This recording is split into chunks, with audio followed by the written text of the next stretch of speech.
Good morning সবাইকে। আজ হলো 31 জুলাই শুক্রবার। আজকের সকালের বিশেষ বিশেষ খবর হলো বন্যায় ক্ষতিগ্রস্ত ছাত্রছাত্রীদের বিনামূল্যে পাঠ্য বই। বন্যায় ঘরদুয়ার সব ধ্বংস হয়ে গেছে, কিছুই আর আস্ত নেই। ছাত্রছাত্রীদের বইপত্র নষ্ট হয়েছে, ধুয়ে মুছে নিয়েছে তাদের স্বপ্ন, প্রভাব পড়েছে শৈক্ষিক জীবনেও। এই পরিস্থিতিতে বন্যা বিধ্বস্ত উজান আসামের 3 জেলার হাজার হাজার শিশুকে স্কুলে ফিরিয়ে আনতে বিনামূল্যে বই পাঠানোর উদ্যোগ নিল শিক্ষা বিভাগ। বৃহস্পতিবার প্রথম দফায় 3 জেলায় পাঠানো হয়েছে 1,41,719টি বিনামূল্যের পাঠ্য বই। তাতে উপকৃত হবে 1,12,843 ছাত্রছাত্রী। বৃহস্পতিবার শিক্ষামন্ত্রী রনজ পেগুর উপস্থিতিতে মহানগরের বুন্দায় Assam text book publication corporation লিমিটেডের গুদাম থেকে 7টি ট্রাকে করে উজানের 3 জেলায় রওনা দিয়েছে ছাত্রছাত্রীদের পাঠ্য বই। তাতে রয়েছে প্রথম থেকে দ্বাদশ শ্রেণী অবধি পাঠ্য বই।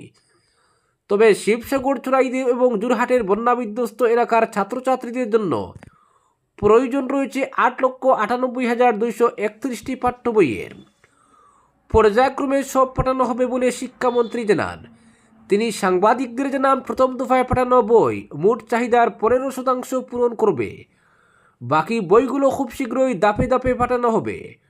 মন্ত্রী বলেন, উজানের ওই 3 জেলার 1.5 লক্ষের বেশি শিক্ষার্থী পড়াশোনা করে, যার মধ্যে প্রায় 1.12 লক্ষ ক্ষতিগ্রস্ত হয়েছে বন্যায়। তাই 8.98 লক্ষ পাঠ্যপুস্তকের প্রয়োজন।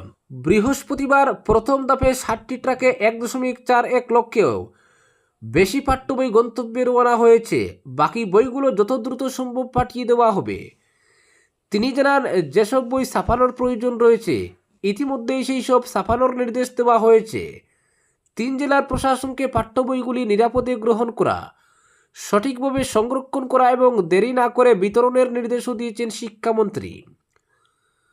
তিনি বলেন, আমি জেলা কর্তৃপক্ষকে অনুরোধ করছি যেন তারা সময় মতো বই গ্রহণ করে সঠিকভাবে জমা রাখেন এবং দ্রুত বিতরণের ব্যবস্থা করেন, যাতে প্রতিটি বন্যা দুর্গত শিক্ষার্থীরা প্রয়োজনীয় বইগুলো পেয়ে যায়। ক্ষতিগ্রস্ত জেলাগুলোর সব বন্যা দুর্গত শিক্ষার্থী তাদের সম্পূর্ণ পাঠ্যপুস্তকের সেট না পাওয়া পর্যন্ত পাঠ্য বই বিতরণ অভিযান অব্যাহত থাকবে, যাতে শিক্ষার্থীদের পড়াশোনার ব্যাঘাত কম হয়, জানিয়েছেন তিনি। অপরদিকে ক্ষতিগ্রস্ত পরিবারের অ্যাকাউন্টে শীঘ্রই আর্থিক সাহায্য ঘোষণা মুখ্যমন্ত্রীর। আসামে বন্যা ক্ষতিগ্রস্ত প্রায় 10 লক্ষ মানুষ। রাজ্যের ভয়াবহ বন্যা পরিস্থিতি নিয়ে রাজ্যবাসীর উদ্দেশ্যে বার্তা দিলেন মুখ্যমন্ত্রী হিমন্ত বিশ্ব শর্মা। বন্যা কবলিত মানুষের দুর্ভোগের কথা তুলে ধরে তিনি জানান, ক্ষতিগ্রস্ত পরিবারগুলির জন্য ঘোষিত অন্তর্বর্তীকালীন আর্থিক সহায়তার অর্থ খুব শীঘ্রই সরাসরি ব্যাংক অ্যাকাউন্টে পাঠানো হবে। ইতিমধ্যেই উপভোক্তাদের তালিকা প্রস্তুতের কাজ প্রায় শেষ হয়েছে। মুখ্যমন্ত্রী বলেন, শিবসাগর, চুরাইদেব, যোরহাট ও গোলাঘাট জেলার বন্যা পরিস্থিতি এখনও উদ্বেগজনক। এই 4 জেলার 19টি রাজস্ব চক্রের অন্তর্গত 1131টি গ্রাম প্লাবিত হয়ে রয়েছে। বন্যার প্রভাবে ক্ষতিগ্রস্ত মানুষের সংখ্যা পৌঁছেছে 9,96,063 জনে। বর্তমানে 185টি ত্রাণ শিবিরে 67,697 জন আশ্রয় নিয়েছেন। বন্যার ভয়াবহতার চিত্র তুলে ধরে মুখ্যমন্ত্রী জানান, এ পর্যন্ত 80 জন প্রাণ হারিয়েছেন। এখনও শিবসাগরের এক ব্যক্তি নিখোঁজ রয়েছেন। শুধু মানুষের জীবনই নয়, বন্যার ধাক্কায় ক্ষতিগ্রস্ত হয়েছে শিক্ষা ও সামাজিক পরিকাঠামো। রাজ্যের 397টি অঙ্গনওয়াড়ি কেন্দ্র, 598টি বিদ্যালয় এবং একাধিক সরকারি প্রতিষ্ঠান ক্ষতির মুখে পড়েছে। ত্রাণ শিবির এবং বন্টনের খতিয়ান তুলে ধরে তিনি জানান, দুর্গতদের সহায়তায় সরকার ইতিমধ্যেই 19,469 কুইন্টাল চাল, 3,622 কুইন্টাল ডাল এবং 84,000 লিটার ভোজ্য তেল বিতরণ করেছে। পাশাপাশি প্রতিটি পরিবারকে দেওয়া হচ্ছে বিশেষ ত্রাণ কিট। প্রতিটি কিটে রয়েছে 8 কেজি চাল, 2 কেজি ডাল, 1 লিটার ভোজ্য তেল, 500 গ্রাম লবণ এবং একটি মোমবাতির প্যাকেট। সরকারি তথ্য অনুযায়ী এ পর্যন্ত শিবসাগরে 2,37,513টি এবং চরাইদেব জেলা 63,000 ত্রাণ কিট বিতরণ করা হয়েছে। আগামী দিনেও এই ত্রাণ অভিযান আরও জোরদার করা হবে বলে আশ্বাস দেন মুখ্যমন্ত্রী। অরুণোদয় প্রকল্পের আওতাভুক্ত বন্যা দুর্গত পরিবারগুলির জন্য ঘোষিত অন্তর্বর্তীকালীন আর্থিক সহায়তার বিষয়ে বিস্তারিত উল্লেখ করেন তিনি। মুখ্যমন্ত্রী জানান, শিবসাগর, চোরাইদেও, যোরহাট ও গোলাঘাট জেলার ক্ষতিগ্রস্ত পরিবারগুলির ব্যাংক অ্যাকাউন্টে দ্রুত এই অর্থ পাঠানো হবে, যাতে তারা প্রাথমিকভাবে ঘুরে দাঁড়াতে পারেন। বন্যা পরবর্তী পুনর্বাসন, ক্ষয়ক্ষতির মূল্যায়ন এবং প্রয়োজনীয় অবকাঠামো পুনর্গঠনের কাজও সমান তালে চলবে বলে জানান মুখ্যমন্ত্রী। তার কথায়, দুর্যোগের এই সময়ে কোনো দুর্গত পরিবারকে একা ফেলে রাখা হবে না। সরকারের সমস্ত শক্তি ও সামর্থ্য নিয়ে আমরা মানুষের পাশে রয়েছি। অপরদিকে ব্যতিক্রমী পরিস্থিতিতে পেলেট গান ব্যবহারে আপত্তি নেই, পর্যবেক্ষণ সুপ্রিম কোর্টের।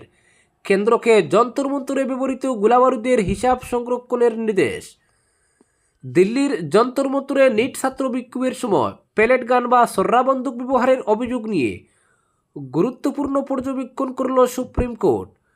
বৃহস্পতিবার আদালত জানিয়েছে, আইন শৃঙ্খলা রক্ষার ক্ষেত্রে ব্যতিক্রমী পরিস্থিতিতে পেলেট গানের ব্যবহার সম্পূর্ণভাবে নিষিদ্ধ করা যায় না। তবে কোনো নির্দিষ্ট ঘটনায় সেই অস্ত্রের ব্যবহার আদৌ প্রয়োজনীয় ছিল কিনা তা বিচার করে দেখা হবে। একই সঙ্গে কেন্দ্রকে এই ঘটনায় ব্যবহৃত অস্ত্র ও গোলাবারুদের সমস্ত হিসাব সংরক্ষণের নির্দেশ দিয়েছে সর্বোচ্চ আদালত। এদিন প্রধান বিচারপতি সূর্যকান্ত, বিচারপতি জয়মাল্য বাগচি এবং বিচারপতি বি মোহনার বেঞ্চে মামলার শুনানি হয়। প্রাক্তন পুলিশ আধিকারিক যশবর্ধন আজাদ এবং যন্তর মন্তরের বিক্ষোভে আহত কয়েকজন আন্দোলনকারীর আবেদনের ভিত্তিতে এই শুনানি অনুষ্ঠিত হয়। আবেদনকারীদের দাবি ছিল, সাধারণ মানুষের বিরুদ্ধে পেলেট গান ব্যবহার সম্পূর্ণ নিষিদ্ধ করা হোক। শুনানিতে আদালতের পর্যবেক্ষণ, শান্তিপূর্ণ বিক্ষোভে যদি দুষ্কৃতীরা ঢুকে হিংসাত্মক পরিস্থিতি তৈরি করে এবং সাধারণ ভিড় নিয়ন্ত্রণের উপায় কার্যকর না হয়, তাহলে আইন শৃঙ্খলা রক্ষাকারী বাহিনীকে বিশেষ পরিস্থিতিতে আরও কঠোর ব্যবস্থা নিতে হতে পারে।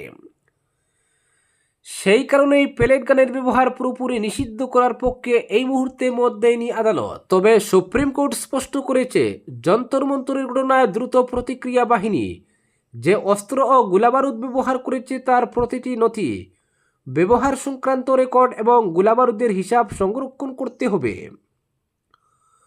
ভবিষ্যতে মামলার শুনানির সময় আদালত সেই নথি খতিয়ে দেখবে। এ বিষয়ে কেন্দ্রীয় সরকারকে নোটিশও পাঠানো হয়েছে। আদালত আরও নির্দেশ দিয়েছে, বিক্ষোভ চলাকালীন সর্রাগুলিতে আহত আন্দোলনকারীদের প্রয়োজনীয় চিকিৎসা বিনামূল্যে নিশ্চিত করতে হবে।